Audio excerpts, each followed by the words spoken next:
आव्हान अभियान राबवणारे सर्व अतिथीगण आणि समोर बसलेले सर्व शिक्षक शिक्षकांना आजकाल आपल्याला बापूजींनी गो सन्मान आव्हान अभियानात सहभाग घेण्यासाठी आव्हान केलेलं आहे।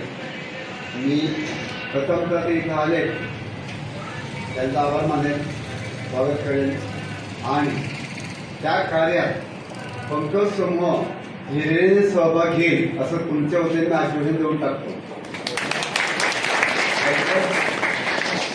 पण म्हणजे टाळ्यावरून चालणार नाही, सहभागी व्हायला पाहिजे।